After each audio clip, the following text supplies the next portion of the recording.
na nikawa ninaona watu tofauti wakiteswa pale kuzimu kulingana na dhambi tofauti. Na nilikuwa nimefika mahali nilikuwa naelezea kuhusu kundi la wamama ambao walikuwa wanateswa pale kuzimu kwa sababu ya kuvaa hereni. Nasema hereni na Kiswahili na English inaitwa jewelries ama ornaments. Okay. Yeah. Kila wakati mwanamke ama mwanadamu yeyote anapovaa zile vitu ornaments, earrings, hizo hereni mbele za Mungu, Mungu anajua wewe ni shingo ngumu, inakaa ni kama umevaa kama Mungu. Wewe ni mwabudu sanamu. Yes. So nikaona wanachukua ile chupa ya trichopo, wanapasua vipande, wanamkata. Wanakata kichwa, alikuwa na dreadlocks. So wanatoanisha hizo dreadlocks, sasa wanakata hiyo kichwa, wanakata, nyama zinatoka zikianguka. Zile dreadlocks wakikata, wanakata na haziishi. Haziishi kwa kichwa. Alikuwa analia, akaniangalia. Mimi nikauliza, huyu mama ameokoka, kwa nini ako hapa? Mwenyewe akaniambia yeye ako pale mahali kwa sababu ya hizo dreadlocks zenye alikuwa anaika kwa kichwa yake.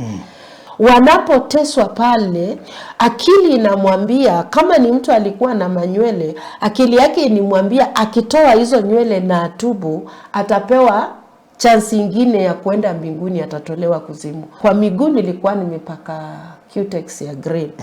Nasikia hiyo makucha ilikuwa ni kama inachomeka. Wakikuja kuniona saa lunch time, akakuja nayo. Ile kitu ilifanyika, ile remover, nikitoa kucha, nikitoa cutex, nasikia hiyo kucha imepoa kabisa. So nikatoa zote, nikaelewa hiyo cutex ndio ilikuwa inafanya ninachomeka hivyo. So nilipokuwa nimekaa hivi kwa kitanda nasoma Biblia, mimi sijui, suddenly nyumba ilitani kwa kuwa yote ni mwangaza. Mimi sioni kitu ingine kwa nyumba. Nikaona mtu ameingia na nikaelewa huyu ni malaika. So akanipaka mafuta, nikaona amenipaka mafuta kwa nywele. Nywele yangu ilikuwa fupi, lakini wakati anapaka mafuta ndiona hiyo nywele ni mrefu mpaka imeanguka huku chini. Alafu sasa akachukua ile nywele akaitengeneza. Naona vile bibi harusi hutengenezwa nywele. Lakini haikuwekwa chochote. Ile nywele ilipakwa tu mafuta, akaishika hivi na kichana, anaichana kabisa na kichana, akaikunja hivi juu, alafu akachukua kitambaa, veil. Hii veil akanifunika na hiyo veil. Mavazi kama wamama wanavaa hizi trousers. Hakuna mwanamke anavaa trouser ya mwanaume ataingia mbinguni. Maana Biblia inasema in Deuteronomy 22, hao wote niliwaona kuzimu wenye wanavaa wamama wanavaa trousers, wanachomeka na hizo. Sasa wale wachungaji wa mama wanavaa trouser, hawawezi ingia mbinguni.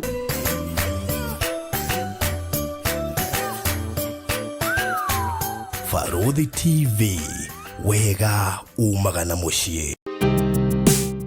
Bũrũri wa Kenya ukigura mugunda ni wega kwamba kumenyekana mugunda ucio wina title deed. Undu wa keri ni wega kumenya no murigainie na kana kundu kuu no gukure. Na nikio ndirakurehe Kingdom City Ol Kalou, project ile rareherwo ni Pecheta Properties Limited. Ino eri county ya Nyandarua, Kariamu, ndagika 15 kuma headquarter cia county ya Nyandarua nikuo Ol Kalou town. Turakwenderia eka cia migunda, twina eka 6 na o eka turakwenderia na 1.8 million. Urihe cash kwa ihinda rĩa mĩeri 6. Deposit ni shilingi 300,000. Title deed ni inclusive na no ukiorime wake muciĩ waku kana wake kiganda ona kana kiria giothe ungienda gwaka guku. Tuhurire thimu riu 0798 008 008 kana 0725 342987.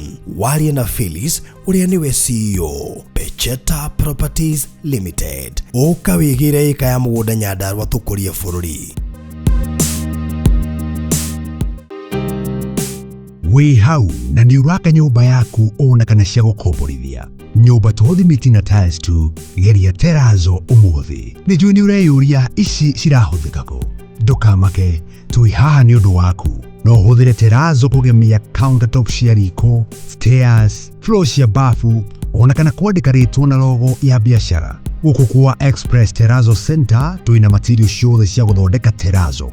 Material ici nĩ ta thimiti wa white na iria ya kawaida. Twĩna polish, HCl acid, black and white strips, bao iria non-slip, brushes, misumari na ingĩ nyingĩ.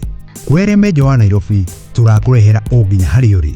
Wona wagũra material ici tũcokaga tũgagwĩkĩrĩra na thogora mũbacĩrĩre biũ. Tũcerere haha Ruiru bypass Kamakis hakuhĩ na RFH Hospital, kilomita 3 kuma roundabout, kana waranĩrie na ithuĩ kũgerera 0798 333 000.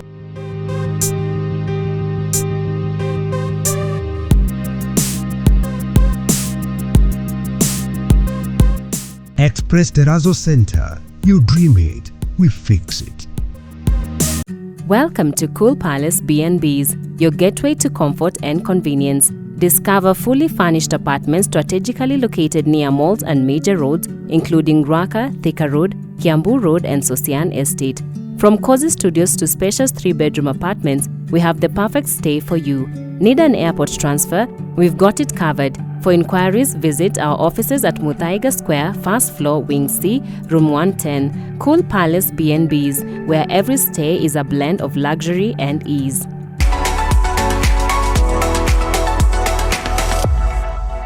So murali wa Farondi wa Thayo TV ngatho nyingi muno makiria ni gucangura gukorwo ri haha. Thank you ni undu wa we subscribe na we ugusubscribe tha ici mbere ya twambiriirie na ni ndagucokeria ngatho ni undu wa gukoragwo ri hamwe na ithui gutwirorera na gushare content itu.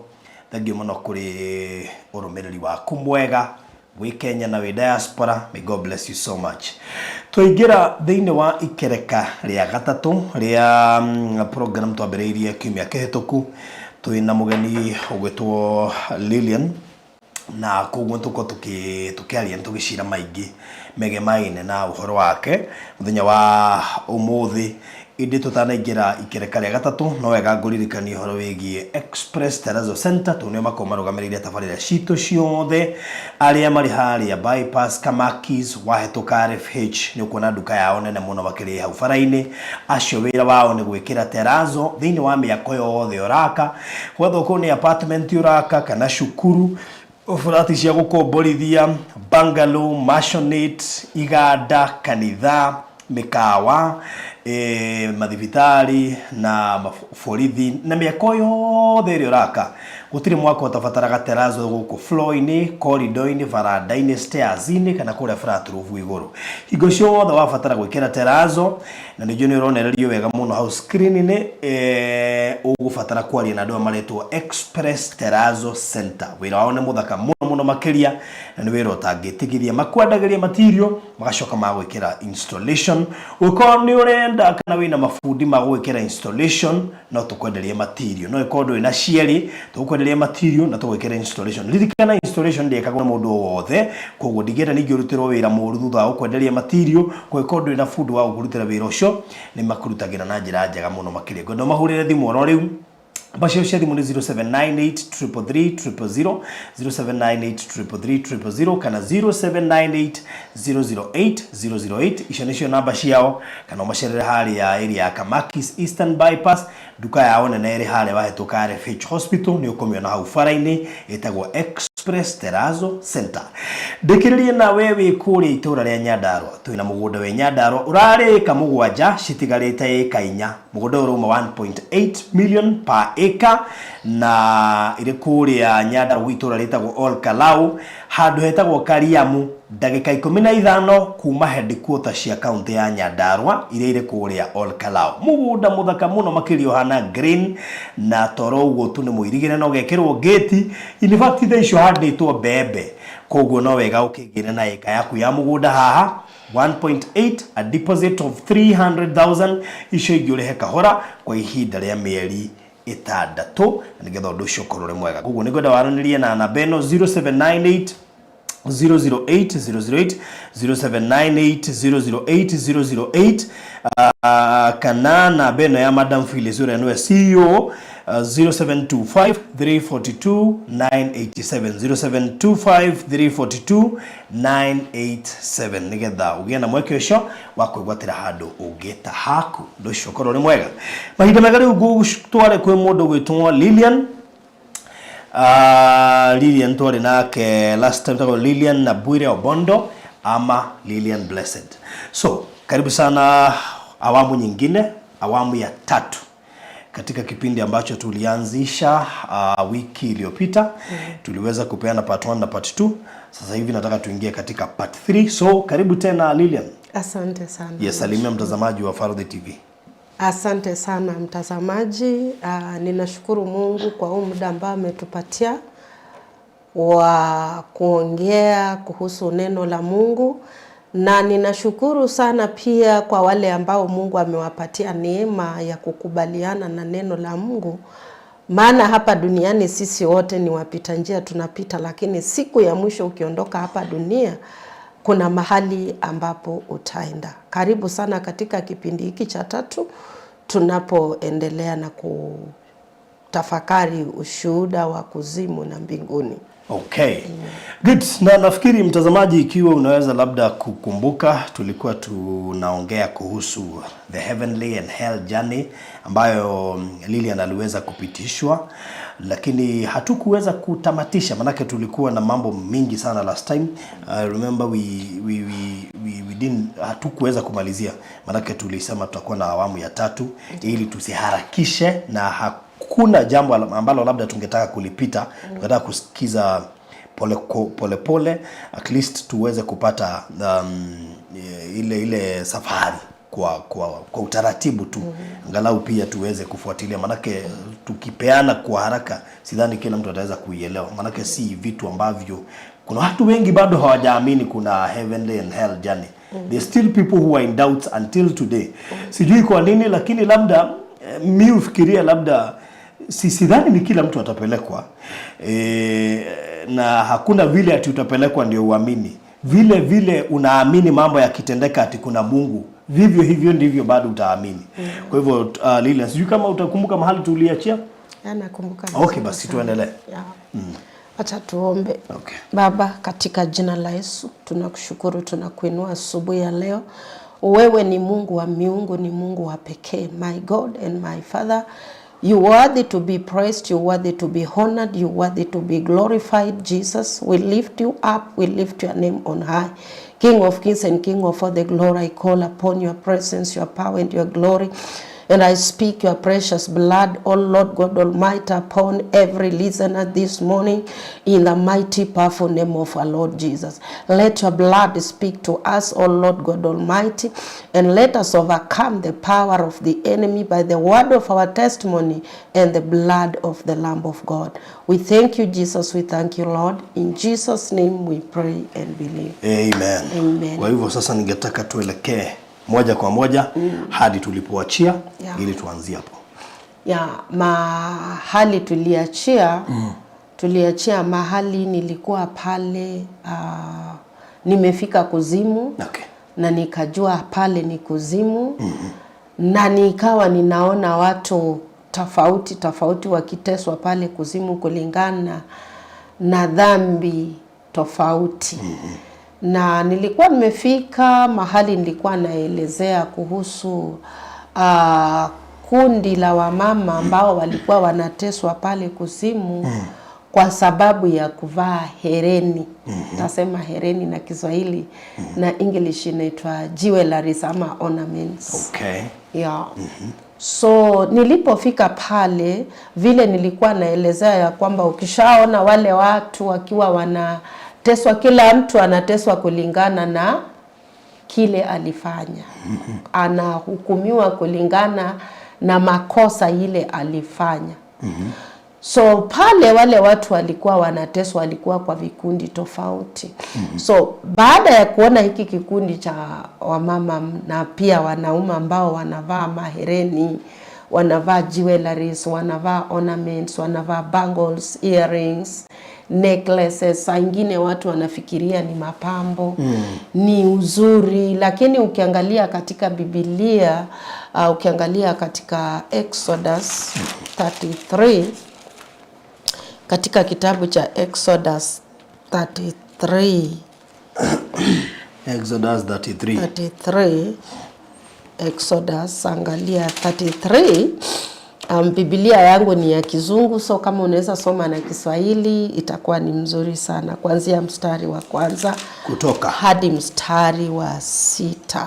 Exodus 33, yeah, from 1 to 6. Yeah. Bwana akanena na Musa, haya, ondokeni, katokeni hapo wakwe kutoka nchi ya Misri, waende nchi hiyo niliyomwapia Ibrahimu na Isaka na Yakobo, niliposema nitakipa kizazi chako nchi hii. Nami nitamtuma malaika aende mbele yako, nami nitawafukuza Mkanani na Muamori na Muhiti na Mperizi na Muhivi na Muyebusi,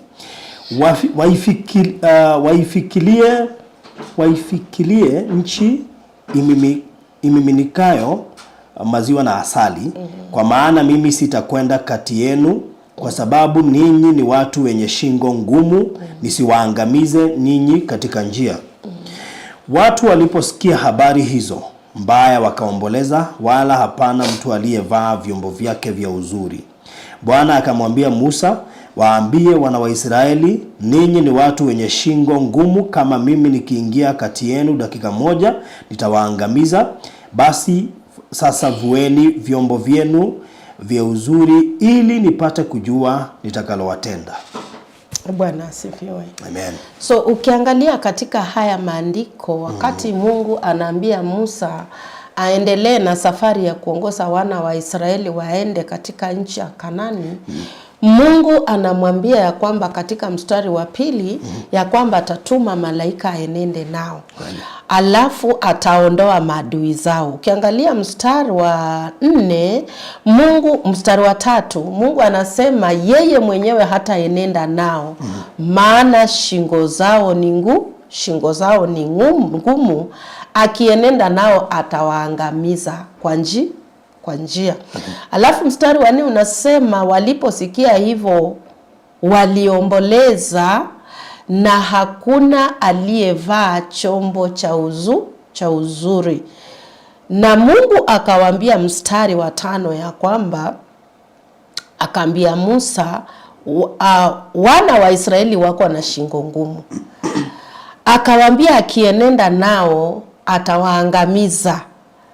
Na akawaambia ya kwamba kwa hivyo waondoe vyombo za uzuri ili aone kile anaweza wafanyia. Kwa nini Mungu akasema wako na shingo ngumu? Ile shingo ngumu ilikuwa ni zile vitu walikuwa wamevaa, maana zilikuwa ni miungu. Okay. Walikuwa wameshachukua zile vyombo za uzuri, baadaye wakatengeneza kamungu, wakafanya nini? Wakaabudu. So kila wakati mwanamke ama mwanadamu yeyote anapovaa zile vitu, ornaments, earrings, hizo hereni mbele za Mungu, Mungu anajua we ni shingo ngumu, inakaa ni kama umevaa kamungu. Wewe ni mwabudu sanamu. So wale watu nilipowaona wakaondolewa pale, wakapelekwa mahali sikuwaona tena. Baadaye sasa nikaona ule mama, unakumbuka nilikwambia ile siku tukiongea, kuna mama tulikuwa na yeye pale hospitali ambaye alikufa saa 12 ya jioni, akaniacha pale hospitali. Nikaona ule mama mahali alikuwa anateswa. Nikamuona kwa mahali amefungiwa peke yake, amekuwa mweusi, anateswa na mapepo. Sasa mimi nikashindwa kuelewa, maana nilijua huyu mama alikuwa ameokoka. Tukiwa pale hospitali tulikuwa tunaomba pamoja na yeye. Hata kabla kufe aliniambia tutubu dhambi zetu. Ni kama tuko na dhambi, ndio sababu hatujapona. Lakini sasa nikashindwa, huyu mama mbona ninamuona hapa anateswa? Mapepo walikuwa wanachukua chupa Sijui kama unakumbuka kulikuwa kitambo na juice ilikuwa inaitwa Tritop. Yes. So nikaona wanachukua ile chupa ya Tritop wanapasua vipande wanamkata. Wanakata kichwa, alikuwa na dreadlocks. So wanatoanisha hizo dreadlocks, sasa wanakata hiyo kichwa, wanakata, nyama zinatoka zikianguka. Mama analia, lakini sasa wale mapepo wakimtesa pale wanamwambia hizo dreadlocks ni za kwao. Kwa nini ameweka vitu za kwao? Mama alikuwa analia kiuchungu. Alafu ile kitu ilinishangaza, muda kidogo ule mama alikufa saa 12. Mimi nikiwa na hii experience ya kuzimu ilianza saa 3. Lakini naona ule mama ni mweusi. Amekuwa mweusi kabisa, alafu kichwa imekuwa kubwa. Zile dreadlocks wakikata wanakata na haziishi. Haziishi kwa kichwa. Alikuwa analia, akaniangalia. Mimi nikauliza, huyu mama ameokoka, kwa nini ako hapa? Mwenyewe akaniambia yeye ako pale mahali kwa sababu ya hizo dreadlocks zenye alikuwa anaika kwa kichwa yake. So akaniambia, ukirudi kwa dunia, enda uambie watoto wangu wasiwahi eka hizi vitu kwa kichwa chao. Enda uambie watoto wangu. Alikuwa na watoto 3. Na tukiwa pale hospitali watoto walikuwa wanakuja kumtembelea. Tulikuwa tumejuana na wazazi wake, dada yake, nikawa niko na namba yao, mama yake pia nikawa niko na namba zao za simu. So nilipoona ule mama ndio nikauliza, kumbe hizi dreadlocks hazikuangi mzuri. Sasa ukiangalia mwanzo wa dreadlocks, watu wale walianzisha dreadlocks walikuwa watu warege. Kwa hivyo si kitu mzuri. Watu wanasema ni nywele yako natural, lakini chanzo cha dreadlocks si kizuri. So nilipoona pale, huyo mama akaondoka. Mapepo, yani moto unakuja, moto unatoka kwa hiyo kichwa, unamchoma, unamfunika mwili yote, sasa hauoni mtu. Ile kitu unaona sasa ni moto, akaenda.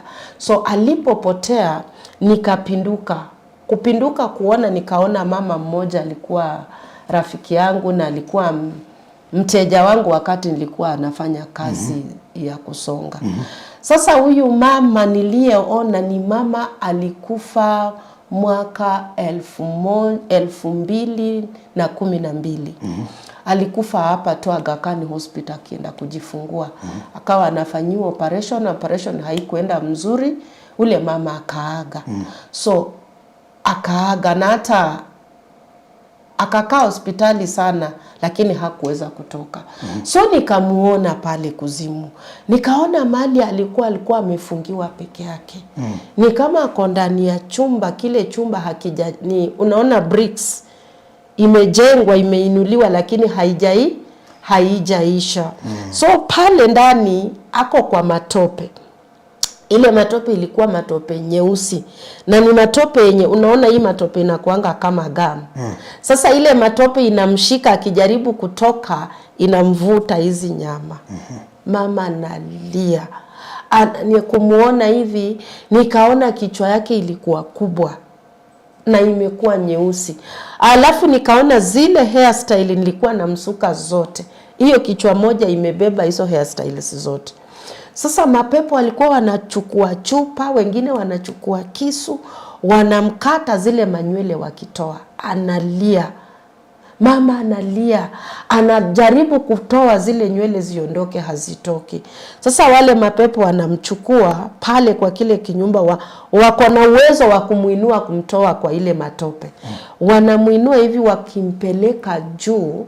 Akifika kule juu anampeleka juu kabisa mpaka siwezi muona, alafu wanamwachilia.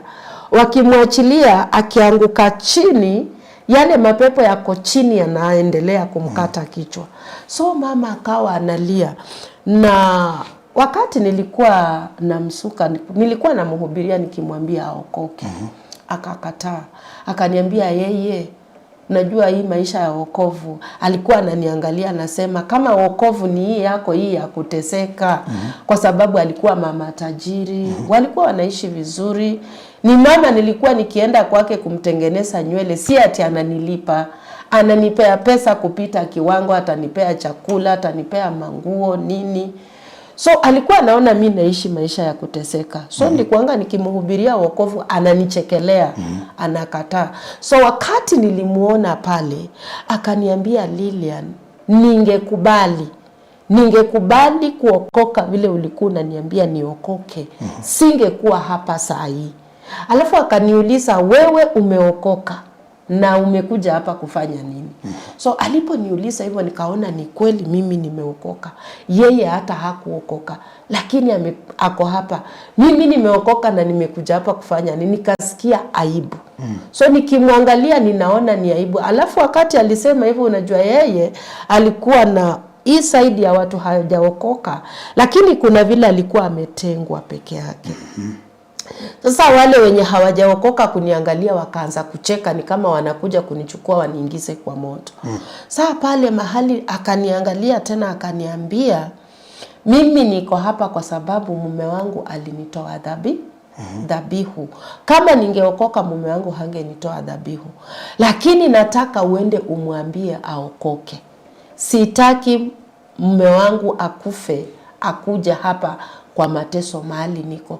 Na hata watoto wangu ende umwambie aokoke, na hata watoto waokoke. Sitaki mume wangu akuja hapa mahali. Sasa mimi kwa mawazo yangu nikafikiria huyu mama ako kuzimu, anapitia haya mateso, ananiambia vizuri yeye mume wake alimtoa dhabihu, lakini mbona anasema hawezi taka huyu mume wake naye akufe aende pale. So kitu ikakuja kwa akili yangu, nikasikia forgiveness. Yani watu wako kuzimu wanateswa, lakini hata kama mtu mwenzake alimkata na panga ndiye akakufa, hawezi taka huyo mtu mwenye alimuua naye aende ateseke ile mateso yenyewe anapitia kule kuzimu. So nilipomuona hivyo, nikishaona huyu mama nikaanza kulia, naona naaibika kwanza, alafu nafikiria zile nywele ziko kwa kichwa yake, mimi ndio nilikuwa namweka zile manywele. Sasa akizishika hivi, akiteswa, ninasikia uchungu kwa kichwa yangu. Nasikia pain kabisa. So immediately hapa mahali nilikuwa nimesimama, nikaangalia upande wa kulia, nikaona kuna mchungaji alikuwa nje, hakukuwa kuzimu. Alikuwa nje hii side yenye nilikuwa. Alikuwa amevaa t-shirt ya red na alikuwa mhubiri, anahubiri utakatifu. Nikaona amevaa nguo ya red, t-shirt ya red, lakini imeandikwa na white, repentance is a must. Repentance is a must. So niliposoma yale maandiko repentance is a must, nikaelewa ya kwamba ndio nishajua hizi vitu ni dhambi. Hii mapambo ni dhambi, hii kutotoa fungu la 10 ni dhambi. Hii yenye nilikuwa naongea kusengenya ule mtumishi wa Mungu ni dhambi. Ndio nimejua ni dhambi, nimeacha, lakini lazima nitubu. So nikiwa pale nilianza kutubu. Nilipoanza kutubu, wale wanyama walikuwa wamenizunguka. Unakumbuka ile wakati nikishare katika ile part 1. Wakati nilifika pale kuzimu, wanyama wa msituni walitoka wakanizunguka na wakawa wananitesa sana pale mahali. Lizards zilikuwa zimejaa kwa mwili. Reptiles zimenijaa kwa mwili.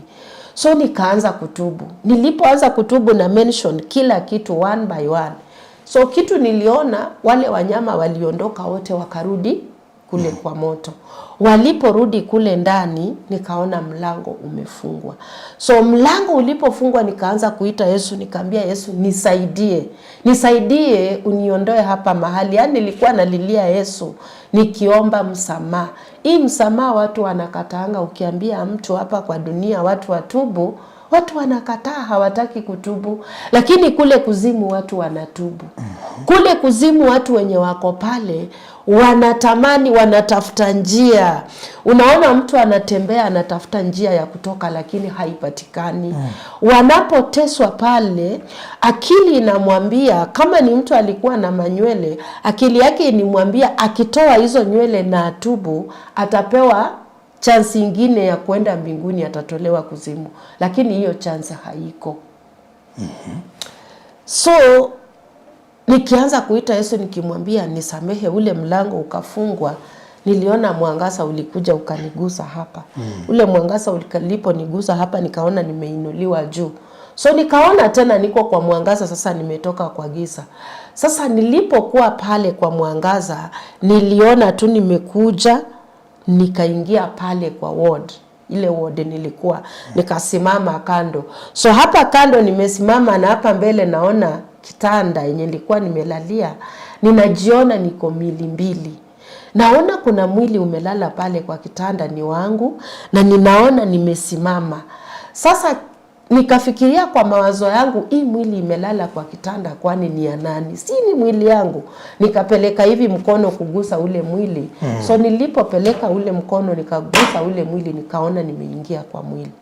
Na sasa ile kuingia kwa mwili pia, yani kuna vile una feel kirudi ile spirit kirudi kwa mwili. Nasikia ni kama kuna nguvu nyingine niko nayo tofauti. Nasikia ni kama ile nyumba inatetemeka, kama ni kitu kama earthquake hivyo. So niliporudi pale kwa mwili, nikawa nimelala pale, sikupata fahamu. Sikufahamu chochote kilichokuwa kinaendelea.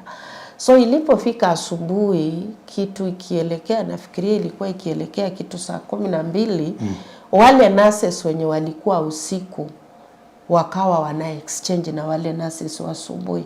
Sasa walipoingia wale nurse wa asubuhi, huyu mwingine akakuja. Unajua nilikuwa nimelala, ni kama nilistruggle sana, so hata zile vitu nilikuwa nimejifunika zilikuwa zimeanguka chini. So akikuja ule nurse alikuwa usiku, niliposikia wanaingia, nilisikia kabisa naona watu wanatembea wanaingia. Ninaweza elewa, ninawaona, lakini singeweza kuongea. So nikajaribu kupindua shingo. Sasa nikasikia ule nasi akasema, kwani ameamka? Kwani amefufuka? Kwani amerudi? Sasa hawa nao nikasikia ametoka.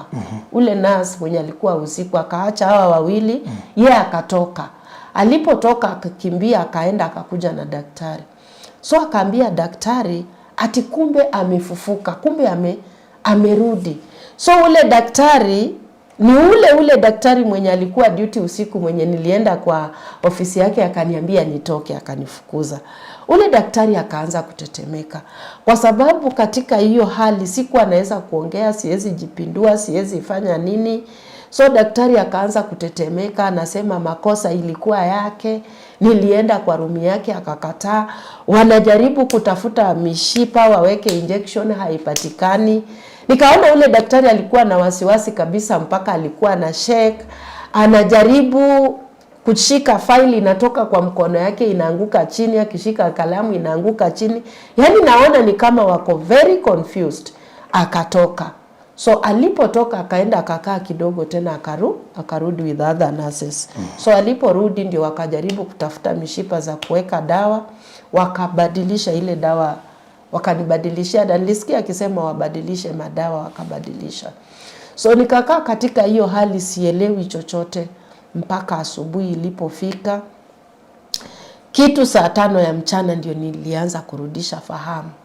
So katika ile hali nilipoanza kurudisha fahamu, nikaanza kukumbuka kwani nimetoka wapi. Yani nasikia ni kama nimetoka safari mrefu, na ni kama nimetembea mbali, sina nguvu, sina nini. Sasa nilipoanza kujiuliza kwani nilikuwa wapi, akili ikaanza kukumbuka. Nikaanza kuona kila kitu. Sasa ile kitu iliendelea kwa miguu, nilikuwa nimepaka cutex ya green. Nasikia hiyo makucha ilikuwa ni kama inachomeka. Sasa nikachukua simu nikatext my sister, nikamwambia aletee, kuna kitu inaitwa remover ya kuondoa ya kuondoa hizo cutex. So nilipomuita akikuja, wakikuja kuniona saa lunch time akakuja nayo. Ile kitu ilifanyika, ile remover nikitoa kucha, nikitoa cutex, nasikia hiyo kucha imepoa kabisa. So nikatoa zote, nikaelewa hiyo cutex ndio ilikuwa inafanya ninachomeka hivyo. Sasa nikashinda.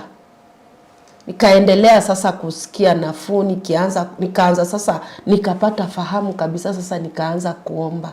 So nilikuwa naomba, ninakumbuka kila kitu yenye imeendelea, ninatubu. Naambia Mungu anisamehe. Hizo vitu zote nilikuwa nafanya. Hiyo jioni ikapita, nikalala. Usiku nikawa nasikia vizuri.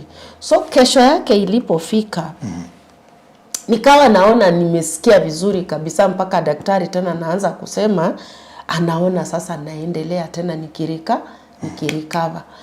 So kufika mchana kitu saa 9 saa 10 mwili ukaanza kuniuma. Na ule mwili vile unaniuma, nasikia kabisa ile mwili inaniuma kila mahali. Sasa mimi nikasema, akili kaniambia Mungu alikuwa anataka nijue makosa yangu, nitubu. Sasa ni kukufa na kufa, sasa nitaenda mbinguni. Mimi nikajua hivyo. So nikaendelea kutubu. So nikiendelea kutubu, ilipofika kitu saa 12 nililemewa. Kabisa nikalemewa, nikawa siwezi jipindua. So fahamu ikapotea. Nilipopoteza fahamu, niliona mtu amekuja akanishika hii kichwa, na nikaelewa ilikuwa ni pepo. Ikapindua hivi shingo yangu, nikaona shingo imeangalia upande. Na alitwist kwa uchungu kabisa, nikasikia. Unaona vile unaweza kuwa umekaa, mtu akuje na shike hiyo kichwa yako apindue tu shingo mara moja. Hivyo ndivyo kulikuwa. Nikapiga nduru, I screamed. So vile niliscream huku mahali ni shingo iliangalia, nikaona maandishi kwa ukuta, unforgiveness. Sasa nikashindwa, unforgiveness ni nani mimi sijasamehe? So immediately nikaona ule mchungaji wa kanisa ya kwanza. Kumbe sikuwa nimemsamehe. So kuona ule mchungaji, nikaona malaika amesimama kando yake. Akauliza ule mchungaji, ulifanyia nini Lilian? So ule mchungaji akaanza kueleza. Na ndio ninaambia watazamaji na mtu yote ambaye anasikia, hawa wachungaji tuachane nao. Wawe kwa uzuri, wawe kwa ubaya. So unaona yeye ndiye alinikosea, nikakasirika, nikakataa kumsamehe. Lakini katika wakati wa hukumu, yeye alikuwa ni kama anapeana hesabu. Bado tukirudi kwa ile maandiko ya Hebrews 13 verse 17. Obey them that have rule over you. They will give account.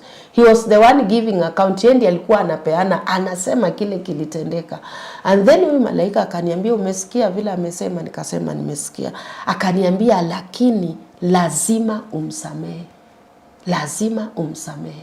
So niliposikia lazima umsamehe, ule malaika akaleta mkono yake, akanyosha hivi mkono. Nilipopeleka mkono yangu kama ni kumsalimia, na msalimia, ile shingo ikarudi sawa. Na nikakumbuka kweli sikusamehe huyu mchungaji. So nikaanza kuomba, nikiambia Mungu anisamehe. Mimi kabisa nikasikia hiyo hatred imetoka. Na nikakuja kuelewa ile kitu inafanyanga mtu akikukosea, unaendelea kumuongea vibaya, ni kwa sababu haujamsamehe. Maana mtu akikukosea na umsamehe, hautaona ubaya wake, hautaendelea kumuongea, hautaendelea kuambia watu. So nikaanza kutubu pale, nikiambia Mungu anisamehe. Na nikaomba, na nikasikia sasa niko na amani. So nikalala. Nilipokuwa nalala nikalala nikisikia vizuri kabisa. Nikasema moyoni mwangu, nikitoka hospitali kitu ya kwanza nitaenda kumtafuta, ni muombe msamaha physically. So nilipoamka asubuhi, unajua ule mchungaji vile tulikosana, tulikuwa hata marafiki Facebook. So nilipoamka asubuhi nimechangamka, nasikia vizuri kabisa. Nikachukua simu. Nilipochukua simu, mimi kitu tu ikaniambia nifungue Facebook account. All that long niko hospitali, sikuwa nimewahi fungua. Kufungua mimi, ile kitu ilinishangaza. Nikapata ule mchungaji alikuwa ameniblock, unblock, na akanitumia friend request. Hivyo tu mpaka yes, mimi sikujua. So nikashtuka. Nika accept ile friend request haraka sana, kwa sababu mawazo yangu ilikuwa inaniambia sitaki tena kupitia chenye nimepitia. Na hiyo ndio njia yenye itafanya nimpate. Mimi niliaccept tu ile friend request na nikatoka Facebook. So asubuhi ikafika nikawa naendelea vizuri. So nikashinda tena hiyo siku. By the way nilikaa hospitali 14 days. Siku 14. Mpaka wale madaktari walikuwa wanasema hiyo hospitali yao hawajawahi kalisha mtu kwa hospitali more than 5 days. Watu wanaendanga pale wanatibu, watu wanapona. Lakini mimi nilikaa siku 14. Sasa pale after hiyo nimetubu kuhusu huyo mchungaji, nimemsamehe, nimeondoa. Acha nikwambie kitu moja, nikaja nikajiuliza, mbona wakati nilienda mbinguni, wakati ninasomewa mashtaka ya fungu la 10, mbona sikuonyesha hii unforgiveness? Nikakuja kuelewa God is a God of order. Mungu alitaka nijue ndio ukitubu dhambi zako, ukijua dhambi zako utubu, lakini kuna mtu kwa maisha yako alikukosea haujawahi msamehe, hata ukatubu aje, hiyo dhambi yako haitaondolewa. Lazima wewe kwanza usameheane kulingana na vile neno la Mungu linasema in Matthew chapter 6. Yesu anaambia wanafunzi wake, msiposameheana naye Baba aliye juu mbinguni hata kusamehe. So ilikuwa ni Mungu anipeleke polepole, kwa sababu unaona nimetubu kusengenya huyu mchungaji, nimetubu mambo ya kutopeana fungu la 10 kamili, nimetubu hii mambo ingine nilikuwa nafanya ya kusuka nywele, kupaka makeup and all that, kujipamba, lakini bado ningekufa, ningeenda kuzimu. Kwa nini? Mungu hajaniondolea makosa because mimi mwenyewe ule mtu alinikosea sijamsamehe. So nilipoelewa hiyo nikajua kumbe usiposameheana na wewe hautasamehewa. So usiku nikilala nikaona mbingu imefunguka. Nikiwa pale kwa kitanda, mimi niliangalia juu, nilipinduliwa nikaangalia juu, nikaona mbinguni kabisa imefunguka, mlango umefunguka. So nilipoangalia nikaona room moja. Ile room ilikuwa na spare parts za mwili wa mwanadamu, kuanzia kwa nywele, na zimepangwa in order. Kama ni nywele iko mahali pa nywele, na hizo nywele pia vile ziko zimepangwa za Wahindi, za Waarabu, za Wazungu, za Waafrika. Zimepangwa kulingana na vile ziko. Si ati zimerundikwa tu mahali pamoja. Za Waafrika ziko sehemu yake, za Wazungu, za Wahindi, za Waarabu. Macho zimepangwa, yani kila kitu. Ile room ni kubwa, huwezi kuona mwisho. So nilipoona kuangalia, nikaona mtu kama daktari ameingia kwa hii room. Kwa hii room nilikuwa nimelazwa. Ule daktari alikuwa mrefu na amevaa dust coat tu ya white. Lakini alikuwa mrefu kuliko madaktari wote nilikuwa naona pale hospitali. Sasa ninajiuliza, mbona huyu daktari ni mkubwa sana kuliko hawa madaktari wengine? Yeye aliingia tu akakuja akachukua kiti akakaa kando na kitanda yangu. So kuangalia pale huko juu mbinguni, nikaona malaika amechukua troli. Unaona hizi troli za hospitali zenye wanasukumanga nazo dawa. Ule malaika akachukua troli pale, akaanza kuchukua spare parts za mwili. Na nikaona vile mwili ulikuwa unaniuma, kila kitu chenye kilikuwa kinaniuma. Naona anachukua anaweka kwa troli, anachukua kwa troli, akateremka chini. So alipoteremka chini akapatia huyu daktari, huyu mtu alikuwa kama daktari amekaa kando ya kitanda. Alafu huyo malaika akasimama kando. Sasa huyu mtu akachukua ile troli, akaanza kuchukua zile spare parts za mwili. Anachukua, yani hii mwili yangu alianza kutoa kuanzia kwa makucha. Anatoa hizo makucha zilikuwa zinaniuma, naona anatoa anazitupa kwa dustbin, anachukua pale kwa troli makucha mpya anaweka. Anakuja kwa miguu. Alianza na hii side ya left. Anatoa kiungo moja moja, akitupa anaweka ingine mpya. Na saila anaweka, umewahi kuwa na kiu, alafu unapata maji baridi. Vile unakunywa maji vile unasikianga maji ikiingia kwa mwili. Akiweka hizo viungo mpya, hivyo ndivyo nilikuwa nasikia. Akaweka akamaliza. So alipomaliza side ya left akanipindua tena, akaanza kuweka side ya upande wa right, akamaliza. So alipomaliza zile vitu viungo zile za mwili wangu zenye zimewekwa kwa dustbin, mimi niliona malaika amezichukua akazitupa. Alafu akachukua ile trolley, nikaona malaika amerudi. And then huyu daktari mwenye alikuwa amekaa kando yangu, ninajua alikuwa ni Yesu, kwa sababu he is our healer. Yesu ndio uponya. Akasimama. Aliposimama akaniita, akaniambia, Lilian, ile mambo umeona na ile mambo umesikia uende uambie kanisa. Nikaitika nikasema yes. Akaniita mara ya pili. Akaniambia, Lilian, nikaitika. Akaniambia, nimesema ile mambo umeona na yale umesikia yote uende waambie kanisa. Nikasema Akaniita mara ya tatu, akageuka juu nilikuwa naitika na sauti ile ya chini ya ndani. Akaniita na sauti ya ukali na akakuja mpaka akanishika mwili. Ule mwili aliponishika tu hivi na mikono yake, niliscream, nilisikia uchungu kabisa.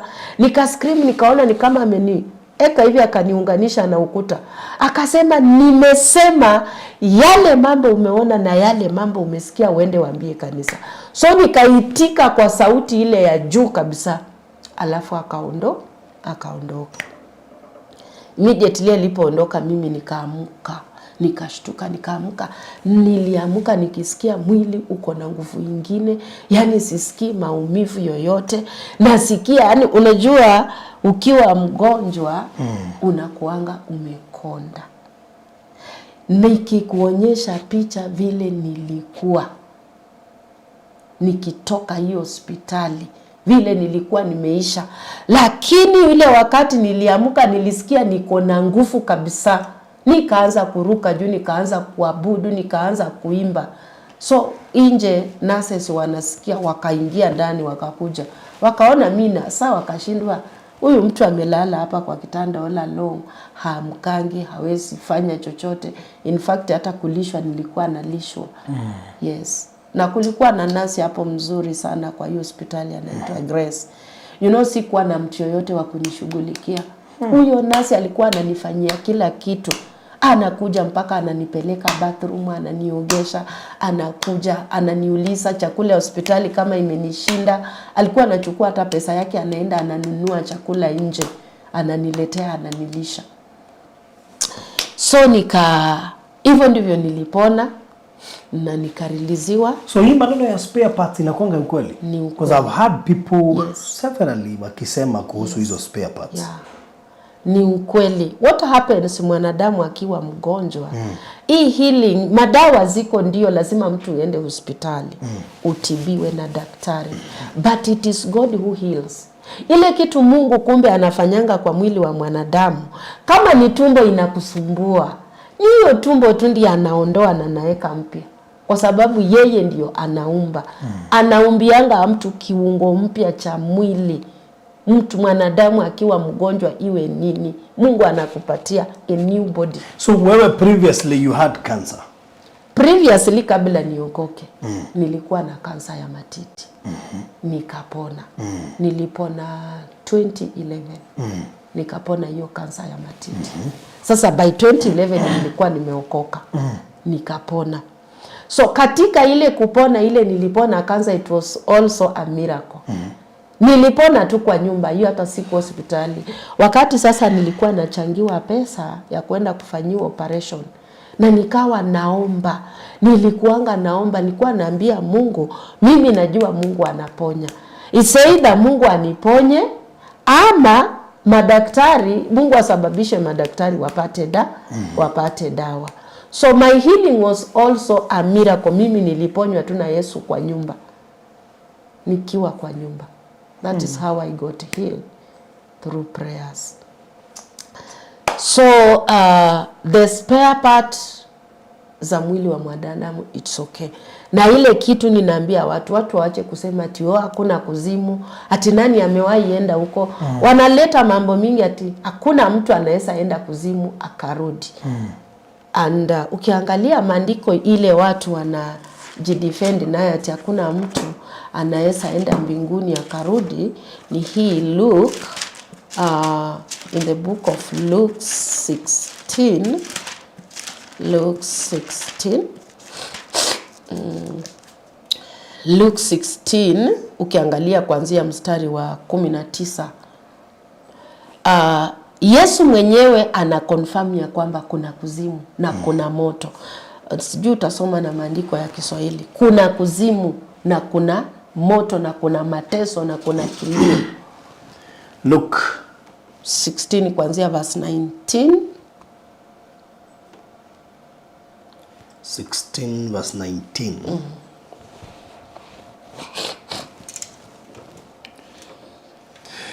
Akasema palikuwa na mtu mmoja tajiri aliyevaa nguo za rangi ya zambarau na kitani safi na kula siku zote kwa anasa.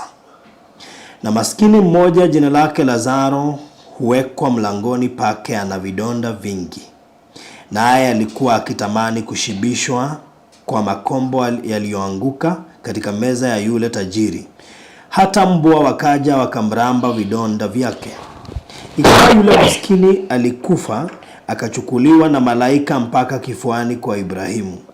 Yule tajiri naye akafa, akazikwa. Basi kule kuzimu aliyainua macho yake alipokuwa katika mateso, akamuona Ibrahimu kwa mbali na Lazaro kifuani mwake. Akalia akasema, baba Ibrahimu, nihurumie, umtume Lazaro achovye ncha ya kidole chake majini, au burudishe ulimi wangu, kwa sababu nitateswa katika moto huu. Ibrahimu akasema, mwanangu, kumbuka ya kwamba wewe uliyapokea mambo mema yako katika maisha yako, na Lazaro vivyo alipata mabaya. Na sasa yeye yupo hapa anafarijiwa, na wewe unaumizwa. Na zaidi ya hayo, kati yetu sisi na ninyi kumewekwa shimo kubwa, ili wale watakao kutoka huku kwenda kwenu wasiweze, wala watu wa kwenu wasivuke kuja kwetu. Akasema, basi baba, na kuomba umtume nyumbani kwa baba yangu, kwa kuwa ninao ndugu 5, ili washuhudie, wasije wao pia wakafika mahali hapa pa mateso. Ibrahimu akasema, wanao Musa na manabii, na wasikilize wao. Akasema la baba Ibrahimu, lakini kama wakiwaendea mtu atokaye kwa wafu, watatubu. Akamwambia, wasipowasikia Musa na manabii, hawatashawishwa hata mtu akifufuka katika wafu. Ndio. So ukiangalia hiyo maandiko, watu wanasema ya kwamba kuna mtu anayeweza kukufa akaenda kuzimu na akaenda mbinguni na akarudi. Huyu tajiri alipokuwa anaambia Abraham ya kwamba watume mtu mmoja kutoka kuzimu, alikuwa anaongea akimaanisha watoe mtu kuzimu mwenye alikufa akazikwa na ako kuzimu na alizikwa, atoke huko akuje awaambie.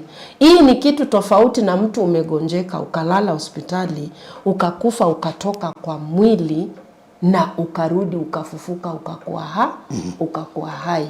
Kwa sababu Biblia inasema mwili na nyama hauwezi ukaingia wapi? Mbinguni. Lakini nafsi ndio huenda mbinguni. Kwa hivyo kuonyeshwa mambo ya mbinguni na mambo ya kuzimu, lazima nafsi itoke kwa mwili. Na nafsi yako ikitoka kwa mwili, what happens? Si umekufa?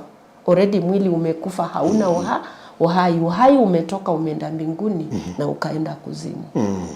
Na pia kuna watu wanasema hakuna mbinguni, hakuna kuzimu, hizo ni story. Ndio hii Biblia Yesu mwenyewe ana confirm ya kwamba kuna kuzimu. So wakati nilitoka pale nikarudi kwa nyumba, nikawa sina nguvu, sina uwezo, sina pesa, sina nini. So kukawa na sisters wenye tulikuwa nao kanisani, walikuwa wananiletea chakula. Walikuwa wanakuja pale wananiletea chakula, wananifanyia mambo kadhaa kwa nyumba juu nilikuwa peke yangu. So na unajua hospitali nimetoka nimepewa madawa za kuendelea kumeza. Sasa ingine naendelea kumeza hizi dawa lakini hakuna chakula. So kitu kama siku 3, the third day after kutoka hospitali, nikawa sasa kuna siku nilishinda bila chochote. Nimelala njaa, nikashinda njaa. Kufika kitu saa 7 mwili ulianza kuniuma. Nikaanza kusikia maumivu.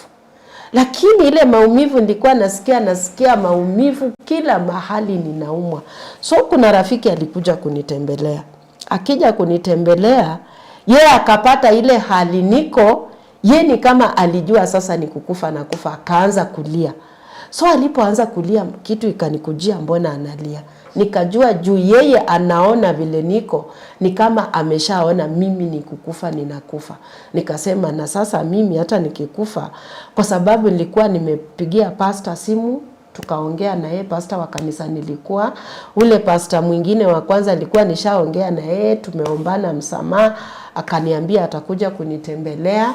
Nikajua kama nikukufa basi mimi Mungu anataka sasa niende mbinguni. Nikawa na uhakika ya kwamba hii mwili hata kama inaniuma, huyo hata kama nalia naona ninakufa, hajui mimi hata nikikufa saa hii sasa najua nitaingia mbinguni. Kwa sababu nilikuja nikawa nimeambia pastor wangu kile mambo yote ambayo nimeona, nimemuelezea. So nikajua Mungu alitaka niambie huyu pastor, yeye ndiye ataambia kanisa. So hiyo mawazo ilipo nikujia, nikasikia niko na nguvu. Na nikasikia maumivu yameondoka, sasa sikii maumivu. Nilikuwa na huyo msichana alikuja kuniona, aliniachia shilingi 50, akaenda. Mimi nikachukua nikapata nguvu mpaka ya kwenda kwa duka. Nikanunua maziwa, nikakuja nikachemsha nikakunywa. So nikawa tu nasoma Biblia tu. So nilipokuwa nimekaa hivi kwa kitanda nasoma Biblia, mimi sijui, suddenly nyumba ilitani kwa kuwa yote ni mwangaza. Mimi sioni kitu ingine kwa nyumba, ninaona niko kwa mwangaza ndani ya nyumba. Sasa ule mwangaza nikaona mtu ameingia, na nikaelewa huyu ni malaika. Amevaa nguo ya white na nywele mrefu, alafu amebeba gauni ya harusi. So nilipoona amebeba gauni ya harusi, mimi nikasema kumbe mimi ndio nafanya harusi. So ule malaika alipokuja, ile gauni aliweka hapo kwa kitanda mahali nilikuwa nimekaa, akanichukua akanibeba. Nikaona amenibeba, tumeingia bathroom. So kule bathroom mimi nikaona nimeoshwa. After kuoshwa, huyu mtu malaika akanirudisha, akanipaka mafuta. Unajua unaoshwa, unajua ukioga si unakuanga uchi. Lakini katika hiyo hali nikioshwa hata sioni uchi wangu yoyote. Yaani sifili kama niko uchi. Ile mafuta naona ananipaka mafuta kuanzia kwa nywele mpaka chini. Lakini hauoni uchi wako, hauioni kabisa. So akanipaka mafuta, nikaona amenipaka mafuta kwa nywele. Nywele yangu ilikuwa fupi, lakini wakati anapaka mafuta ndiona hiyo nywele ni mrefu mpaka imeanguka huku chini. So akanipaka mafuta akamaliza, akachukua gauni. Nikawa niko na furaha. Nilikuwa na furaha, nimefurahi, mimi naona naenda kufanya harusi. So akachukua ile gauni akanivalisha ya harusi. Ilikuwa mrefu, mikono ni mrefu, imenifunika na ni mrefu, na ilikuwa white, pure white. So akamaliza kunivalisha ile gown, kaona akachukua kakiatu ka silver, akanivalisha kakiatu ka silver kwa mguu. Alafu sasa akachukua ile nywele akaitengeneza. Unaona vile bibi harusi hutengenezwa nywele, lakini haikuwekwa chochote. Ile nywele ilipakwa tu mafuta, akaishika hivi na kichana, anaichana kabisa na kichana, akaikunja hivi juu, alafu akachukua kitambaa veil. Hii veil akanifunika na hiyo veil, alafu akanibeba. So nikaona amenibeba. Sasa mimi nasikia vizuri kabisa. Tunaona kabisa tunatoka ndani ya nyumba. So tulipotoka ndani ya ile nyumba, ile pale kwa mlango ile njia ikawa ni kama ni njia ya dhahabu. Na mimi sikuwa na kanyaga chini. Ni huyu malaika ndiye amenibeba, yeye ndiye anatembea kwa ile njia. Akanibeba, nikaona tumeenda mpaka kanisani. Ile kanisa yenye nilikuwa hiyo wakati. So pale kanisani, tulipofika pale kanisani akaniweka chini. Nikaona kwa kanisa watu wamejaa na ni kama wamekuja kushuhudia harusi. Sasa naona pale kanisani kuna watu wako na nguo nyeupe, kuna watu hawana nguo nyeupe, wako tu na nguo za madoadoa. Naangalia pale kwa madhabahu, nikaona ile madhabahu ilikuwa na carpet ya red, alafu ilikuwa na mesa za glass na zilikuwa na flowers. So nikaona madhabahu imepambwa, ilikuwa mzuri. Lakini sasa nikaona na hii harusi, mbona watu wengine wamevaa nguo ziko na madoadoa? So akaniambia angalia kwa dirisha. Kuangalia kwa dirisha, nikaona wale watu wako pale na nguo si za white. Kulikuwa na mapepo nje ya hiyo kanisa na hizi wheelbarrow imengoja kubeba hao watu wenye hawana nguo za white. So huyu malaika tena akanibeba. So aliponibeba akaniweka hapa kwa mlango ya kanisa ya kutoka nje. So pale nikaona kabisa, unaona vile mlango huwa inadekoretiwa siku ya harusi. Nikaona hiyo mlango iko decorated, alafu njia inatoka pale. Si mlango ni pana. Hiyo njia inatoka pale lakini ikienda hivi inaenda ikiwa nyembamba, So ninaangalia pale, nikaona bwana harusi amekuja. So huyu malaika akaniweka kwa mkono ya bwana harusi. So mimi nikaona bwana harusi sasa ndiye amenibeba na pia amevaa nguo ya white. Sasa nashindwa tunaenda, kwani harusi hatufanyii hapa? Hiyo ni kitu inanikuja kwa mawazo. Huyu bwana harusi aongei, akanibeba tu, lakini unaona vile hii Biblia iko, sikuwa namuona uso. Nilitamani sana kumuona uso lakini sikuona. So alikuwa amenibeba hivi kwa mikono. Sasa ile njia demo inaendelea ikiwa nyembamba, naona ni yeye tu ndio anaweza kukanyaga kwa ile njia. Mimi nikijangalia ile miguu yangu kwa ile njia siwezi toshea, lakini yeye alikuwa anatoshea kwa ile njia. So tukaanza kwenda, tukienda niliona hiyo njia upande na upande kuko na maua, kuko na miti, na hizi miti zinaimba sifa. Kwenda hivi kidogo nikaona watoto wanatoka mbele kwenye tunaenda, wanakuja kutukutanishia. Watoto wengi ni kama miaka 5 kurudi chini. Lakini wote wamevaa white. Sasa wako na white na wako na hizi zinaitwanga nini? Hizi zenye zinaitwa nini? Sio piano na si guitar. Violin, yes. Walikuwa wanacheza violin. Wanasema this is the best wedding ever. Wanasema hii ndio harusi mzuri kushinda zote. Na wanasema tunyenyekee mbele za Bwana, maana ufalme wake umeshuka. Niliweza kupata maneno zile walikuwa wanaimba wakicheza hizo violin. So tukiendelea kidogo nikakutana na wanaume pia. So wanaume pia walikuwa wengi pia wanaimba, wanapiga makofi, wanashangilia. Sasa naangalia nasema na wamama, sioni wamama. So katika hiyo hali nikaona wamama tu 3 peke yake. So nikaona wamama 3 pia wamejoin. Sasa tunaenda tu, tukaenda. It was a very long journey. So tulipofika mahali nikajua hapa ni mbinguni. Nikaona ile mbingu vile imejengwa. Nikaona malaika amesimama kwa mlango. Nikajua hapa ni mbinguni. Nikafurahi, nikasema kumbe hii harusi tulikuwa tunakuja kufanyia harusi mbinguni. So tulipofika pale kwa mlango, ule bwana harusi akaniweka chini. Mimi nikajua ananiweka chini mlango ufunguliwe tuingie.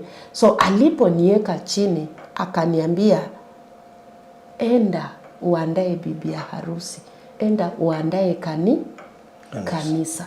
So aliponiambia enda uandae kanisa, nikashindwa, kwani naenda tena kuandaa kanisa wapi? Nikashtuka. Nikaamuka. So nilipoamuka nikaanza kulia. Ile experience was the best. My brother. Do all it costs to enter heaven. Na hii mbinguni, it is only Jesus.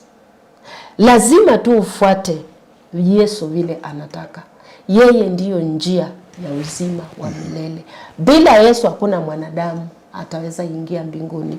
Ile njia mwanadamu na mambo yetu hatuwezi. Lazima tujicommit kwa Yesu. Ndiye ataweza kutupeleka wapi, ndiye anaweza kukuingiza mbinguni. Ilikuwa experience mzuri. Imagine hapa kwanza nilianza kusikia uchungu. Lakini wakati wazo lilikuja kwamba naenda mbinguni, ile uchungu iliondoka. Na hiyo ndio hufanyika mtu ambaye anakaa maisha matakatifu akikufa. Hakuna kustruggle. Maumivu yanaisha kwa mwili kabisa. Unaenda mbinguni ukiwa mwili uko sawa. So pale nilipoamka nikaanza kulia, nikaanza kufikiria mbona nimerudi, nataka nirudi, nikaanza kupigia mchungaji simu. Ilikuwa kitu saa 9 ya asubuhi. Napigia mchungaji simu nikimwambia aniombee nirudi. So mchungaji akaniambia hapana. Hiyo inamaanisha Mungu bado anataka, amekupea ujumbe ukuje uhubirie watu waokoke, wafuate Yesu, waweze kuingia kuingia mbinguni. So hapa nikakuja nikaona kuna njia mbili. Kuna njia ya kuzimu na kuna njia ya mbinguni. Ukikufa mwenye dhambi unakufa na uchungu na hakuna kupumzika. Ukienda kuzimu kule ndio uchungu inakuwa zaidi. Ile uchungu ulikuwa unasikia hapa kwa dunia inakuwa zaidi, inakuwa double. Lakini ukienda mbinguni ndio hiyo mtu huwa anapumzika.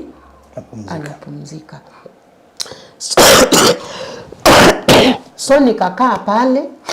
So nikaa naomba, nikauliza Mungu, kama nimeona watoto ni wengi, nimeona wanaume na nimeona wamama 3 peke yake, wale inamaanisha Yesu ukirudi saa hii ni watu wangapi wataenda mbinguni?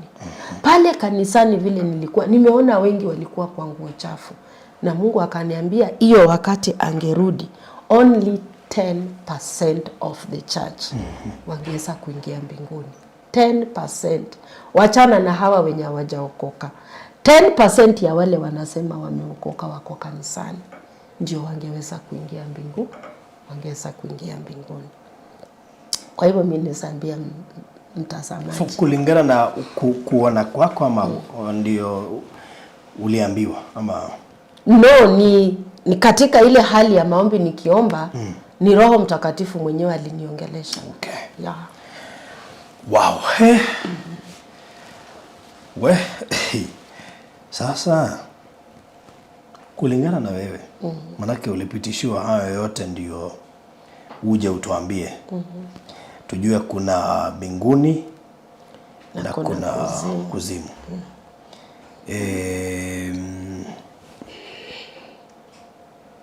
Do you think that hizi kanisa za Kenya we are heading in the right direction? No. No. Kwa hivyo hakuna atupeleke watu mbinguni. Yes. Hiyo nayo ni ukweli. Na kanisa mingi haipeleki watu mbinguni. Yeah. Sasa tukimalizia, ningetaka kuambia makanisa, na unajua makanisa ni watu. Yeah. Ningetaka kuambia watu vipi kuhusiana na hiyo safari. Mungu anatakaje? Na wasipo mimi ile kitu naweza sema ni ni wewe mwenyewe binafsi. Ukae kulingana na maandiko. Unaposoma maandiko haya usidanganywe. Kama Mungu anasema hii ni dhambi, ni dhambi. Kwa sababu dhambi yote kwa Biblia imekuwa mentioned. Lakini kuna zingine watu wanasema tuko na neema. Tunaishi kwa neema. Mungu anaangalia moyo. Unatenda dhambi ukisema Mungu anaangalia moyo. Ati bora moyo wako uko kwa Mungu utaingia mbinguni, hakuna kitu kama hiyo. Ni uishi kulingana na maandiko. Kama ni dhambi uache dhambi. Na kama unaokoka maanisha wokovu. Okay. Yeah. So dressing code, mapambo, the jewelries now. utaambia Wakristiano vipi? Najua there's a lot of debate. Kuna in lot of regards debate to the jewelries and makeups, dressing code. Najua bado hapo watu lazima watapinga kidogo, Yes. because there are a lot of theories. But maybe ni vizuri wao waambie. Unajua ukishawaambia wewe umeondokea. Sasa mtu akileta theory, sawa? Bora ushasema yako. Yeah. Unajua neno la Mungu halibadiliki. Na Mungu habadiliki. Kitu ya kwamba ni Mungu kama amesema mapambo ni mabaya. In the Old Testament tunaona Mungu akikataa mapambo. Na wana wa Israeli waliendelea kuvaa mapambo kwa sababu Biblia inasema walikuwa kichwa ngumu, walikuwa shingo ngumu. Waliendelea kuzivaa. Imeongelewa in the Old Testament. In New Testament pia Paul ameongea in 1 Timothy chapter 2 verse 9. Ameongea kuhusu mavazi vile mwanamke sana vile mwanamke anafaa kuvaa. Maana maandiko inasema, Yesu mwenyewe anasema, if a man, mwanaume akiangalia mwanamke amtamani, tayari amezini na yeye moyoni mwake. Na ni nini itafanya mwanaume atazame mwanamke na mtamani? Ni mavazi ile mtu amevaa. Ile mavazi imevaa, watu wanavaa provocative na wanasema wako kanisani. Wewe hata huoni ni aibu mama ako kanisa amekaa, nguo imefika hapa juu, alafu amechukua Biblia ndiye amejifunikia hapa hivi. Ama wengine wanachukua kitambaa naweka hapa kwa magoti, ama wengine wanachukua Biblia ndiye anajifunikia hapa kwa magoti. Inaonyesha shame. Na mavazi wanasema si mavazi. Mungu mwenyewe anaanza kufundisha mavazi in the book of Genesis. Wakati alipata Adam na Eve wamejificha, wakasema wako uchi kwa sababu wamejifunika matawi. Mungu alifanya nini? Biblia inasema alichinja mnyama akawatengenezea nini? Akawatengenezea apron. Lakini watu wanakataa. Mavazi kama wamama wanavaa hizi trousers. Hakuna mwanamke anavaa trouser ya mwanaume ataingia mbinguni. Maana Biblia inasema in Deuteronomy 22, hao wote niliwaona kuzimu wenye wanavaa wamama wanavaa trousers, wanachomeka na hizo. Sasa wale wachungaji wa mama wanavaa trouser, hawawezi ingia mbinguni. Hiyo nayo ni ukweli. Na Mungu maandiko haiwezi badilika. In Deuteronomy 22 verse 5 inasema, the woman shall not wear that which pertaineth unto a man, neither shall a man put on a woman's garment, for all that do so are an abomination unto the Lord thy God. Unajua Mungu anajua mwisho tangia mwanzo.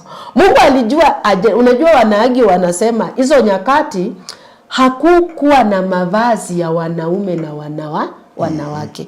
Mungu alijua generation itakuja yenye kutakuwa na utofauti. Maana Biblia haikuandikiwa watu waliishi in the Old Testament. Iliandikiwa sisi. Mungu alijua hii generation yenye inaandikiwa Biblia kutakuwa na utofauti kwa mavazi. Okay. Good. Ningetaka tumalizie hapo, labda utatuombea ndio tuweze kumaliza. Acha tuombe. Baba, katika jina la Yesu Kristo, tunakushukuru, tunakuinua mfalme. Ni wewe Mungu wa pekee, Mungu wa uwezo, Mungu mwenye nguvu na mamlaka, unayestahili kuabudiwa na kuinuliwa. Yesu Kristo mwana wa Mungu, tuko hapa my God and my Father to share your word. We have shared your word, King of Kings and King of all the glory. How I pray, Lord God Almighty, that the Holy Spirit may convict your people to accept your word with the fullness of joy, in the mighty powerful name of our Lord Jesus. Baba, tunatubu kwa wale ambao wanafanya mambo ambayo yatafanya waweze kukosa ufalme wa mbinguni. Tunaomba msamaha, tunaomba neema yako ya wokovu na neema ya kubadilika Bwana Yesu Kristo ikaweze kuwafikia siku ya leo, wakaweze kufuata maandiko na wakaweze kuishi katika njia iliyo ya haki. Katika jina la Yesu Kristo tumeomba na kuamini. Amen. Amen. So thank you so much. Nashukuru sana. Kwa sababu ya kupata nafasi ya kuja kushare nasi your story. So we so happy and grateful. Maybe kuna mtu labda angetaka kuwasiliana nawe. Do you mind giving your number? Yeah. Okay, just give it. Yeah. Namba ni 0720 86 96 72. Once again. 0720 86 96 72. Okay, thank you so much. Asante sana. Amen.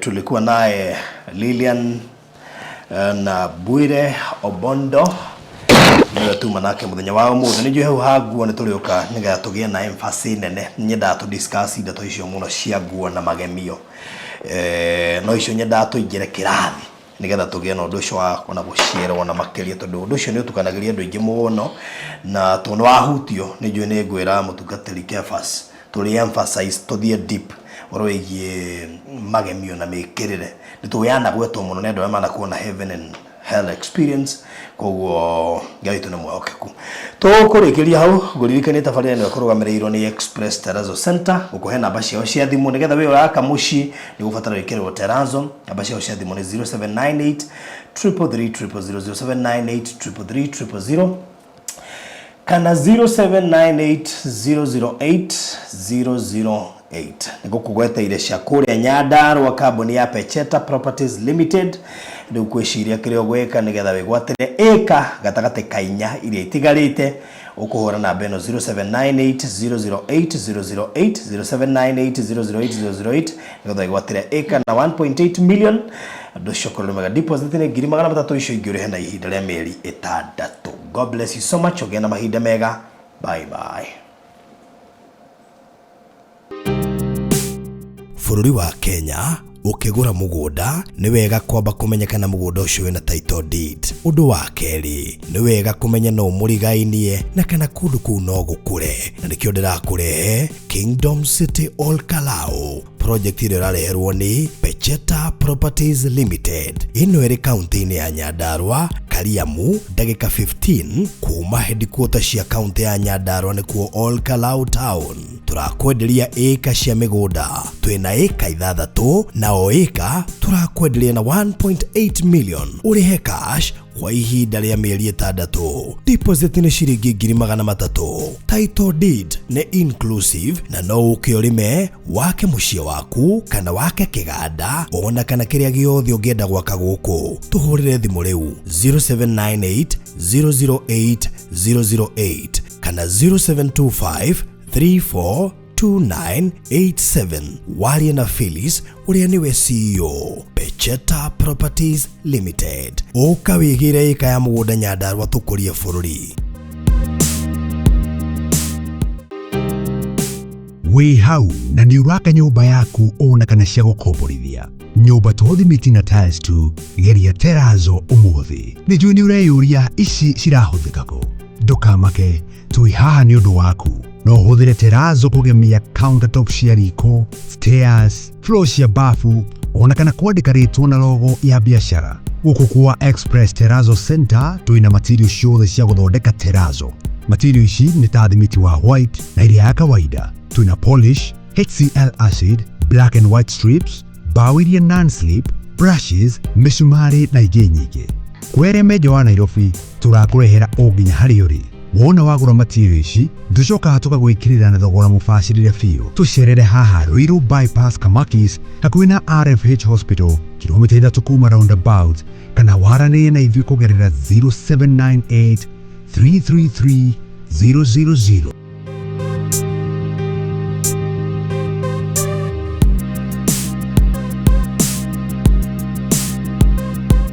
Express Terrazzo Center. You dream it, we fix it.